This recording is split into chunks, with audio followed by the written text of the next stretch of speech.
Halo kawan-kawan, balik lagi bareng saya Dewa Kaprega. Nah kali ini saya lagi di mall, ada perlu sesuatu ya, walaupun pemerintah minta untuk lockdown, diam di rumah, karantina.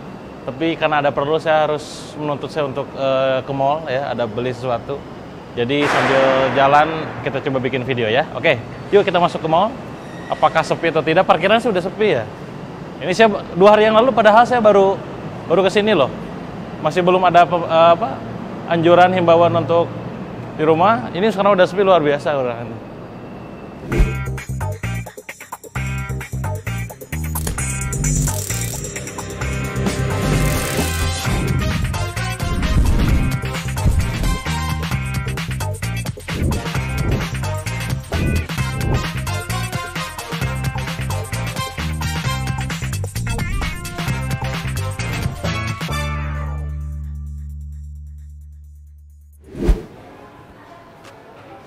Masya Allah, Alhamdulillah ya Allah. Jadi saran saya udah diem di rumah aja sama keluarga. Gak usah bikin apa namanya, bikin gara-gara. Soalnya dadakan kayak gue ini. Gue gak ada rencana coy. Udah pemeriksaan. Ya. Pipisan Pak? Iya, 34. Iya. Aduh, luar biasa, saudara-saudara. Cuci tangan dulu, pakai hand sanitizer. Pakai hand sanitizer. Supaya kumannya pada mati, virus-virusnya ya. Ya Allah, sepi. Ini mau jadi milik kita ini ceritanya. Kita kan Jadi intinya ya, pusat keramaian itu akan ramai jika memang ada keramaian, pengunjung, traffic. Sekarang kebayang teman-teman yang bikin tenan ataupun toko di mall yang maunya sendiri sepi trafficnya ya, kena resiko ya. Dulu pernah saya bahas tentang apa ya dulu ya, bedah bisnis apa yang itu tempatnya tuh di mall gitu kan, traffic generator di mall. Nah sekarang kondisinya kalau traffic generatornya tuh sepi, ya maunya jadi sepi. Jadi positif negatif, kalau kondisi rame ya rame, kalau sepi ya sepi. Termasuk sekarang nih, lihat kiri kanan. Aduh, jadi kita sekarang mau makan dulu aja ya. Tuh, luar biasa saudara-saudara. Jadi ada banyak perusahaan ataupun industri yang sepi, bahkan mati mungkin gara-gara efek corona.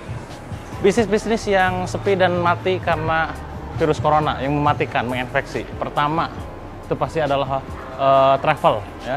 Bagaimana saat waktu saya kemarin umroh itu H+1 itu udah gak bisa ke sana lagi ya. Jadi saya balik langsung pengumuman tuh Saudi nutup, saya berangkat nutup langsung, gak boleh umroh. Termasuk pada saat balik itu gak boleh umroh lagi gitu kan. Jadi industri traveling terutama yang umroh itu pasti hancur Pak omsetnya ya. Termasuk omset untuk travel yang memang ke Cina gitu kan, ke Korea, termasuk yang lain. Pertama, ke negara-negara luar tuh gak boleh pasti. Travel, ini pasti sepi. Kedua, hotel, Pak. Saya sebelum balik ke Indonesia, itu di hotelnya tuh ngobrol sama sales manajernya. Itu bahkan mau memulangkan para karyawannya yang itu sifatnya tuh freelance dan outsource. Kenapa? Ya gimana mau sepi hotelnya kan? Jadi travel, hotel. Ketiga, mall. Udah jelas ya. Mallnya sepi. Yuk sambil jalan yuk. Lihat lagi. Jadi bisnis yang ketiga, bisnis yang memang itu ikut sepi gara-gara corona adalah mall. Ya, karena himbauan pemerintah gitu kan. Keempat, bioskop. Ya. Di sini ada bioskop di atas, cuman saya yakin sepi juga. Dan konon katanya, saya pun lagi nyiapin film kan buat ditayangkan. Itu banyak PH-PH dari luar negeri yang membatalkan ataupun mengcancel, mengundur jadwal launchingnya di tahun ini di bulan April, Mei, dan Juni. Gara-gara apa? Corona. Jadi bioskop. Ya, jadi tadi yang pertama travel, hotel, mall, bioskop, apalagi kira-kira restoran. 5. Nah, nanti kita masuk ya ke restoran, apakah ramai atau tidak. Ikut sepi juga. Apalagi seminar, workshop, dan training. Gue kena. Jadi secara tidak langsung bisnis saya pun ikutan terkena dampak. Jadi saya meng-cancel semua jadwal training selama 2 bulan ke depan, termasuk jadwal-jadwal seminar dan kajian. Yang ketujuh apalagi kira-kira? Apa kira-kira teman-teman bisnis yang ikutan sepi gara-gara efek corona ini? Apa kira-kira? Banyak ya. Intinya adalah segala sesuatu yang memang berhubungan dengan keramaian.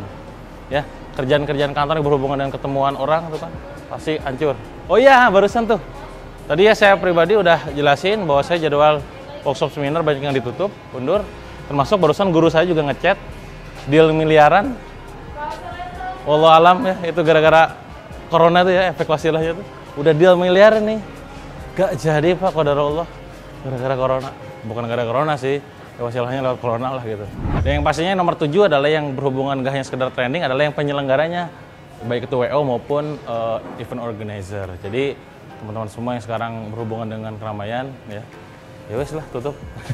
Nah jadi kalau misalkan kita simpulkan ulang, ada banyak bisnis yang memang itu ikutan sakit gara-gara corona. Ya, si antaranya tadi travel, hotel, mall, ya, terus juga ada restoran, bioskop gitu kan, terus juga tempat training, seminar, workshop, dan wedding organizer, IO dan segala macam. 7 yang baru saya sebut, dan saya yakin di antara Anda juga ada yang mungkin tahu ya apa kira-kira sekiranya yang terkena virus ini, efeknya. Silahkan di komen.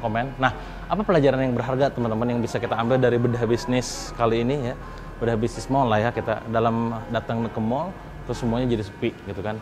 Poinnya adalah nomor 1, jangan mengandalkan traffic pada orang lain ya, karena bagaimanapun pada saat Anda ini sekarang buka outlet di mall ya, mau gak mau Anda pasti ngandelin traffic dari mall, betul?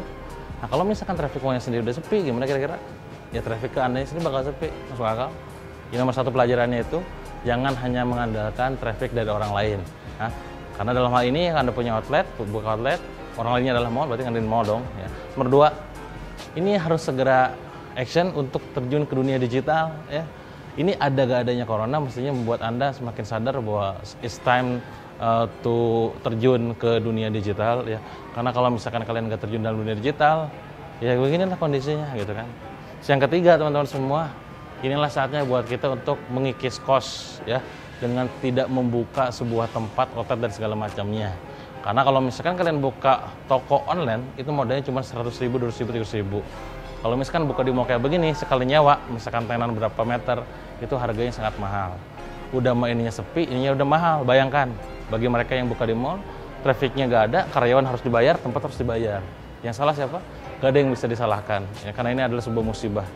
Tapi pelajarannya minimal bisa teman-teman ambil, supaya tidak terulang ke depannya. Jadi baik lagi saya simpulkan, nomor 1, jangan mengandalkan traffic dari orang lain. Kedua, harus Anda segera terjun dalam dunia digital, ya, jangan nunggu momen kayak begini lagi.